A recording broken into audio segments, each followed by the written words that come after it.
शहर की चकाचौंध से दूर हिमाचल के एक छोटे से पहाड़ी गांव में बर्फ से ढके पहाड़ों के बीच एक रहस्यमयी लड़की रहती थी, अनन्या। उसकी आंखों में समुद्र की गहराई थी और चेहरे पर एक ऐसी मुस्कान जो हर किसी को अपना दीवाना बना देती थी। लेकिन अनन्या की कहानी सिर्फ उसकी खूबसूरती तक सीमित नहीं थी। उसके आसपास एक रहस्य का घेरा था जिसे कोई नहीं समझ पाया था। गांव के लोग उसे पहाड़ों की परछाई कहते थे, क्योंकि वह कभी कभी बिना किसी निशान के गायब हो जाया करती थी। अनन्या का घर गांव के आखिरी छोर पर था, जहां से घने जंगल शुरू होते थे। उसका परिवार कई साल पहले गांव छोड़ चुका था, लेकिन अनन्या अकेली रहती थी। कोई नहीं जानता था कि वह जीविका के लिए क्या करती थी। कुछ लोग कहते थे कि वह जंगल में जड़ी बूटियां इकट्ठा करती थी, तो कुछ का मानना था कि वह कोई जादूगरनी थी। लेकिन अनन्या कभी किसी से ज्यादा बात नहीं करती थी। उसकी खामोशी ही उसका सबसे बड़ा रहस्य थी। गांव में एक नया चेहरा आया, विक्रम। वह एक फोटोग्राफर था जो प्रकृति की सुंदरता को अपने कैमरे में कैद करने के लिए शहर छोड़कर इस गांव में आया था। विक्रम की आंखें अनन्या से पहली बार तब टकराईं जब वह जंगल के किनारे एक पुराने मंदिर के पास बैठी थी। वह अपने चारों ओर बिखरे फूलों को देख रही थी, मानो वे उससे कुछ कह रहे हों। विक्रम ने उसकी तस्वीर लेने की कोशिश की, लेकिन जैसे ही उसने कैमरा उठाया, अनन्या गायब हो गई। विक्रम के मन में अनन्या के लिए उत्सुकता जागी। वह हर दिन जंगल में उसी जगह जाता, उम्मीद करता कि शायद उसे अनन्या फिर से मिले। कई दिन बीत गए, लेकिन अनन्या का कोई अता पता नहीं था। एक रात जब चांद की रोशनी जंगल को चांदी की चादर से ढक रही थी, विक्रम ने अनन्या को फिर से देखा।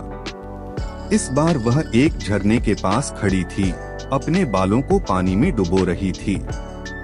विक्रम ने हिम्मत जुटाकर उससे बात की। तुम कौन हो? उसने धीरे से पूछा। अनन्या ने पलटकर देखा, उसकी आंखों में एक अजीब सी चमक थी। मैं वही हूँ जो तुम देख रहे हो। लेकिन तुम मुझे क्यों ढूंढ रहे हो?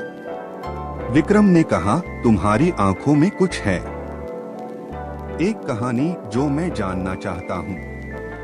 अनन्या हल्के से मुस्कुराई और बोली, कहानियाँ खतरनाक होती हैं, विक्रम। क्या तुम तैयार हो? प्यार की शुरुआत। विक्रम और अनन्या की मुलाकातें बढ़ने लगी। अनन्या धीरे धीरे खुलने लगी। उसने बताया कि वह जंगल की आत्माओं से बात कर सकती थी। उसके पूर्वज जंगल के रक्षक थे और उसने यह जिम्मेदारी अपने कंधों पर ले रखी थी। वह जंगल में गायब इसलिए हो जाती थी क्योंकि वह पेड़ों, जानवरों और नदियों की आवाज सुनती थी। विक्रम को यह सब सुनकर आश्चर्य हुआ, लेकिन उसका दिल अनन्या की सादगी और उसकी रहस्यमयी दुनिया के लिए और खींचता गया। हर मुलाकात में विक्रम अनन्या के और करीब आता गया। वह उसकी बातों में खो जाता और अनन्या भी विक्रम की सच्चाई और जुनून को देखकर पिघलने लगी। एक दिन जब बर्फबारी शुरू हुई, विक्रम ने अनन्या का हाथ थाम लिया और कहा, मैं तुम्हें खोना नहीं चाहता, अनन्या। तुम मेरे लिए इस दुनिया की सबसे खूबसूरत कहानी हो। अनन्या ने उसकी आंखों में देखा, लेकिन उसकी मुस्कान में एक दर्द छिपा था। मेरी दुनिया तुम्हारी दुनिया से अलग है, विक्रम। क्या तुम मेरे साथ जंगल की इस अनंत यात्रा में चल सकते हो? विक्रम ने बिना हिचकिचाए हाँ कह दी।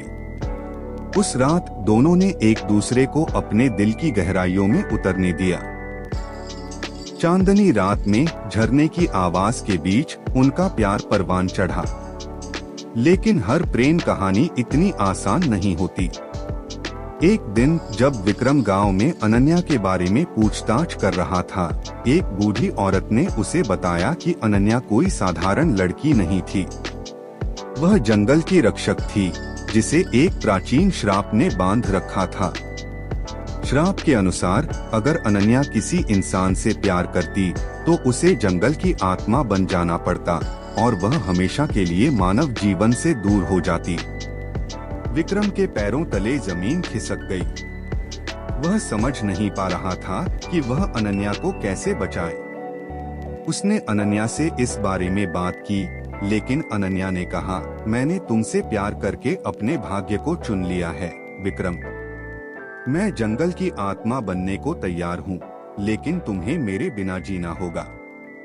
विक्रम ने यह सुनकर ठान लिया कि वह अनन्या को इस श्राप से मुक्त कराएगा। उसने गांव के पुराने मंदिर में एक पुजारी से मुलाकात की, जिसने बताया कि श्राप को तोड़ने का एकमात्र तरीका था विक्रम को जंगल की सबसे ऊंची चोटी पर जाना होगा और वहां एक प्राचीन वृक्ष को अपनी सच्ची भक्ति अर्पित करनी होगी। लेकिन यह यात्रा आसान नहीं थी। जंगल के रास्ते खतरनाक थे और कई लोग वहां से कभी लौटकर नहीं आए थे। विक्रम ने अनन्या के लिए यह जोखिम उठाने का फैसला किया। अनन्या ने उसे रोकने की कोशिश की, लेकिन विक्रम का प्यार अडिग था। वह जंगल की गहराइयों में निकल पड़ा।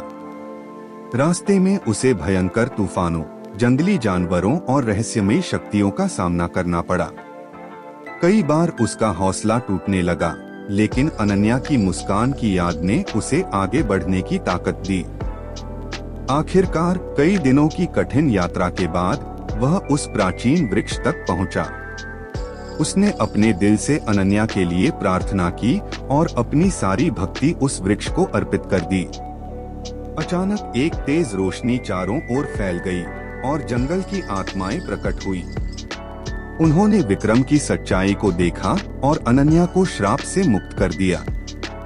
जब विक्रम गांव लौटा तो अनन्या उसे अपने घर के बाहर इंतजार करती मिली। उसकी आंखों में अब कोई रहस्य नहीं था, सिर्फ प्यार था। वह अब एक साधारण लड़की थी, जिसे अपने प्यार के साथ जीने की आजादी मिल चुकी थी। विक्रम ने उसे गले लगाया और दोनों ने एक दूसरे को कभी न छोड़ने का वादा किया। गांव के लोग अब अनन्या को। जब विक्रम गांव लौटा तो अनन्या उसे अपने घर के बाहर इंतजार करती मिली। उसकी आंखों में अब कोई रहस्य नहीं था, सिर्फ प्यार था। वह अब एक साधारण लड़की थी, जिसे अपने प्यार के साथ जीने की आजादी मिल चुकी थी। विक्रम ने उसे गले लगाया और दोनों ने एक दूसरे को कभी न छोड़ने का वादा किया। गांव के लोग अब अनन्या को पहाड़ों की परछाई नहीं, बल्कि प्यार की रोशनी कहने लगे। विक्रम और अनन्या ने जंगल के किनारे एक छोटा सा घर बनाया, जहां वे प्रकृति के साथ, एक दूसरे के साथ और अपनी प्रेम कहानी के साथ जीने लगे। अनन्या और विक्रम की कहानी गांव में एक किंवदंती बन गई। लोग कहते हैं कि सच्चा प्यार हर श्राप को तोड़ सकता है, हर रहस्य को उजागर कर सकता है। और जब भी कोई उस जंगल में जाता है, उसे अनन्या और विक्रम की प्रेम कहानी की गूंज सुनाई देती है, झरने की आवाज में, हवा की सरसराहट में और चांदनी रातों में। दोस्तों, कहानी अच्छी लगी शेयर करें और आप लोग सपोर्ट कीजिए।